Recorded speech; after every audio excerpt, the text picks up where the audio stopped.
Hello my friends, the bailiff academy के YouTube channel पर आपका स्वागत है। आप हमारे चैनल को लाइक, सब्सक्राइब और शेयर करें और लेटेस्ट अपडेट को पाने के लिए बेल आइकन को दबाना ना भूलें। Hello friends, how are you. मैं आपका दोस्त एम गोपाल राजपूत सर भिखना पहाड़ी से।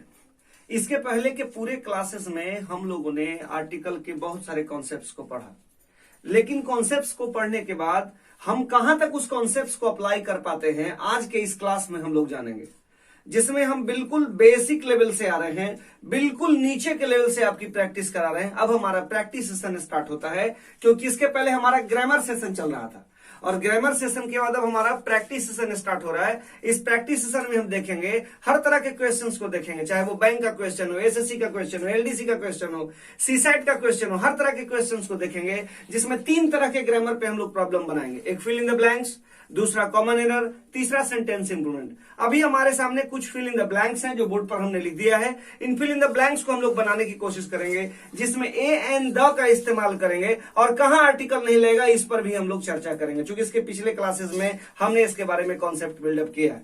अब जरा आइए जरा हम लोग सेंटेंस को देखते हैं। तो आप देख रहे हैं यहाँ पे हमने जो है कुछ सेंटेंस लिख दिए हैं, कुछ सेंटेंस को लिख करके और हम यहाँ पर बताने की कोशिश कर रहे हैं कि कहां पे क्या लगेगा और नहीं लगेगा। सबसे पहला सेंटेंस देखिएगा, ऑनेस्ट मैन। ऑनेस्ट मैन का मतलब ईमानदार आदमी होता है। ऑलवेज स्पीक, हमेशा सच बोलते हैं। ऑलवेज स्पीक, अब देखिए ऑलवेज स्पीक, जो व्यक्ति सच बोलेगा वो फिक्स होगा। तो फिक्स चीजों के पहले मैंने पहले भी बताया था कि एन का इस्तेमाल अनिश्चित चीजों के लिए और द का इस्तेमाल निश्चित चीजों के लिए। तो जाहिर सी बात है कि स्पीक के बाद क्या लगेगा, यहां पे द लगेगा। द लगने पर यह सेंटेंस हमारा क्या हो जाएगा, सही हो जाएगा। ठीक है, अब देखिए इसी तरह से हमारे पास है रमन वॉज। रमन वॉज, अब देखिए यहाँ पे यंग है और यहाँ पे इंडियन है। यंग हमारा एडजेक्टिव है और इंडियन हमारा नाउन है। तो आर्टिकल का 2 नंबर रूल कहता है कि अगर किसी सेंटेंस में एडजेक्टिव, आर्टिकल और नाउन है तो पहले नंबर पे आर्टिकल होता है, दूसरे नंबर पे एडजेक्टिव होता है और तीसरे नंबर पे आपका क्या होता है, नाउन होता है। अब देखिए ये यंग है, यंग, तो यंग में इसका हिंदी जो उच्चारण है वो आपका य आ रहा है। तो जाहिर सी बात है यहां पर ए का प्रयोग करेंगे और ये सेंटेंस हमारा क्या हो जाएगा, सही हो जाएगा। नेक्स्ट कर रहा है सी रिटर्न, वह लौटी। आफ्टर, आफ्टर एक प्रीपोजिशन है, के बाद। आवर, इसका एग्जैक्ट प्रोनाउंसिएशन देखिए, इसका जो होगा आव। अब देखिए ये इंग्लिश में तो एच है, लेकिन हिंदी में अ, यानी हिंदी में स्वर हो रहा है, यानी इसके पहले किसका प्रयोग करेंगे, एन का प्रयोग करेंगे। अब देखिए कहता सन साइंस ब्राइटली, मैंने कहा था दुनिया में जो चीज यूनिक है, अकेली है, उसके पहले द का प्रयोग करेंगे। दुनिया में सूर्य अकेला है, तो जाहिर सी बात है जब सूर्य अकेला है तो इसके पहले किसका प्रयोग होगा, द का प्रयोग होगा। अब देखिए कहता है इलाहाबाद इज, और यहां है होली। होली हमारा क्या है, ये एडजेक्टिव है और सिटी हमारा नाउन है। तो एडजेक्टिव और सिटी दोनों आया हुआ है और सिटी चूंकि सिंगुलर है तो यहां सिंगुलर आर्टिकल की जरूरत, माने एन की जरूरत होगी। तो एन की तो होली ह आ रहा है, इसलिए यहां पे क्या हो जाएगा, ए का प्रयोग करेंगे। अब देखिए संस्कृत इज, फिर यहां आर्टिकल का दूसरा नंबर रूल काम करेगा। तो इजी लैंग्वेज है, इजी, इजी, इसमें ई आ रहा है, यानी जाहिर सी बात है यहां पर हम एन का प्रयोग करेंगे। अब देखिए कहता है इफ यू सी हर, अगर आप उसे देखते हो, गिव हर, मान लिया जाए किसी को आप देखते हैं और वहां पे आपको कुछ डालना है, मैसेज ही डालना है, तो मैसेज तो पर्टिकुलर मैसेज होगा ना। तो जब पर्टिकुलर मैसेज होगा बच्चों, तो वैसी स्थिति में उस पर्टिकुलर मैसेज के पहले क्या लगेगा, बताया था पिछले क्लास में, द लगेगा। यानी क्या होगा, if you see her give her the message. अब देखिए कहता है she looks as stupid as. अब देखिए आउल हमारा क्या है, तो ये हमारा नाउन है। आर्टिकल का 1 नंबर रूल कहता है, क्या कहता है कि अगर किसी सेंटेंस में नाउन और आर्टिकल दोनों आते हैं, पहले स्थान पे आर्टिकल होगा और दूसरे स्थान पे क्या होगा, नाउन होगा। तो यहाँ आउल है, इसका एग्जैक्ट उच्चारण अ हो रहा, अ, आउल, आ, यानी यहाँ पे क्या लगेगा, एन लगेगा। कहता है सन राइजेज इन, ध्यान दीजिए यहां 2 कॉन्सेप्ट है, एक यूनिक थिंग का कॉन्सेप्ट है, ये जो कॉन्सेप्ट है ये यूनिक थिंग्स का है, और ये जो कॉन्सेप्ट है ये किसका कॉन्सेप्ट है, ये डायरेक्शन का कॉन्सेप्ट है। तो डायरेक्शंस के पहले भी द लगता है, यूनिक थिंग्स के पहले भी द लगता है, मैंने आपको समझाया है। तो यहां पे क्या हो जाएगा, the sun rises in the east. Sentence क्या हो गया, सही हो गया। कहते हैं she was killed, she was killed, ध्यान दीजिएगा इन, और यहां पे एक्सीडेंट है, एक्सीडेंट, ए आ रहा है, ए, एक्सी, एक्सी, ए आ रहा है, यानी जाहिर सी बात है अकेला नाउन है, ये क्या है, अकेला नाउन है। तो यहाँ पे किसका प्रयोग करेंगे, एन का प्रयोग करेंगे। अब देखिए नीचे फिर हमारे सामने सेंटेंस है, he moved from, he moved from, अब ध्यान दीजिए, he moved from place to place, ये दो जगह प्लेस टू प्लेस लिखा गया है, यहाँ फ्रॉम लगा है, तो जाहिर सी बात है ही मूव्ड फ्रॉम, घुमा, कहां से कहां घुमा ये हम लोगों को पता नहीं है। He moved from place to place, यानी इस सेंटेंस के अंदर कोई आर्टिकल का प्रयोग नहीं होगा। इसको आप लोग नोट करिए, फिर अगले सेशन में बता रहा हूं, इसी में जल्दी से इसको आप लोगों ने नोट किया। अब उसके बाद हम लोग कुछ questions correct the following sentence के देखते हैं कि किस तरह से हम लोग सेंटेंस को करेक्ट करेंगे, जो पिछले क्लास में हम लोग रूल्स पढ़ा था। अब इस सेंटेंस को जरा देखिए, यहाँ पे सेंटेंस लिखा हुआ है ही हैज ज्वाइंड, उसने ज्वाइन किया है, he has joined A 6 months course.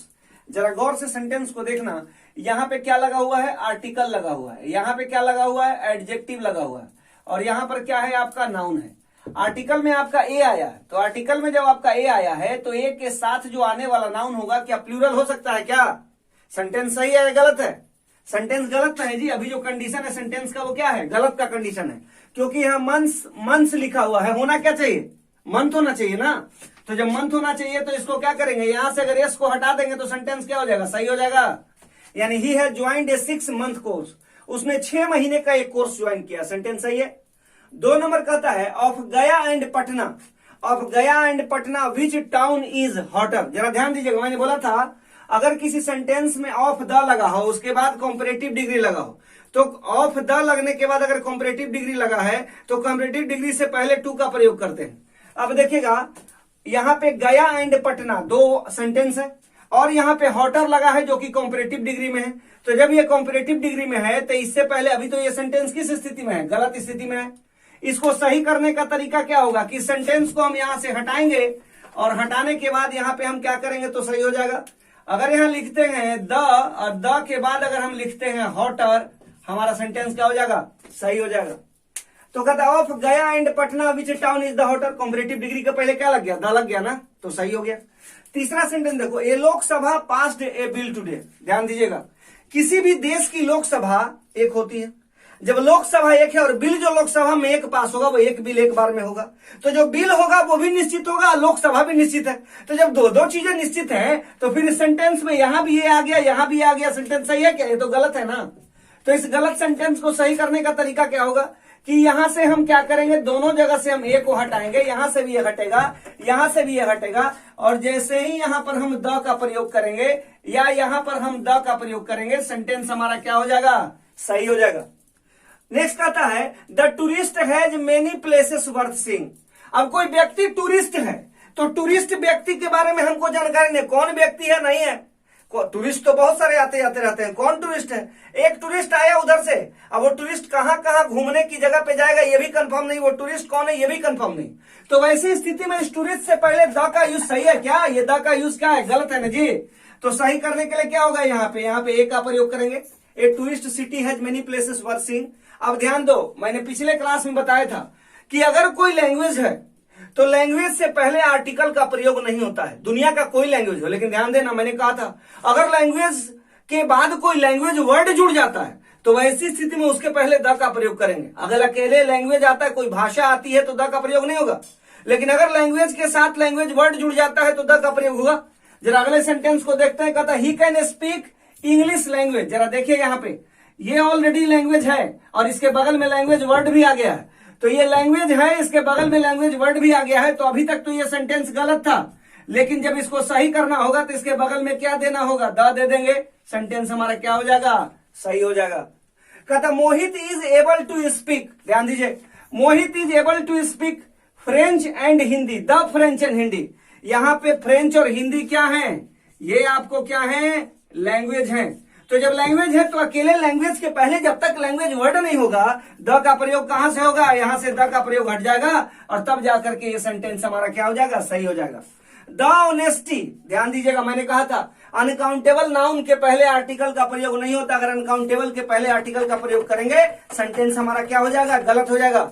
अब सेंटेंस क्या सही होगा, honesty is the best policy, अब जाके ये सेंटेंस सही होगा। फिर कहता है he is one of the my best friends, पहली बात मैं आपको बता दूं, वन ऑफ आता है, काइंड ऑफ आता है, तो इसके बाद आने वाले नाउन से पहले आर्टिकल का प्रयोग नहीं होता। तो ही इज वन ऑफ, ये वन ऑफ है, वन ऑफ के बाद प्लूरल नाउन आता है। फ्रेंड्स है, सही है। बेस्ट लगा हुआ है, अगर ये केवल बेस्ट होता तो द लगता, लेकिन बीच में क्या घुसा है, पॉसेसिव है, और पॉसेसिव के पहले और पॉसेसिव के बाद आर्टिकल का प्रयोग नहीं होता है।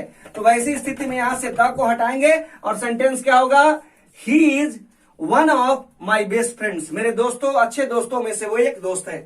He was a Napoleon of his as, ध्यान दीजिएगा यहां दो नाउन है, एक नाउन यहां है, ये नाउन वन है, और ये आपका क्या है, नाउन टू है, ये आपका नाउन टू है। मैंने बोला था कि जब किसी सेंटेंस में दो नाउन एक साथ आते हैं तो पहले नाउन से पहले आर्टिकल का प्रयोग होता है और वो द का प्रयोग होता है। तो फिर यहाँ एक कैसे आएगा, यहाँ पे क्या लगेगा, द लगेगा जी।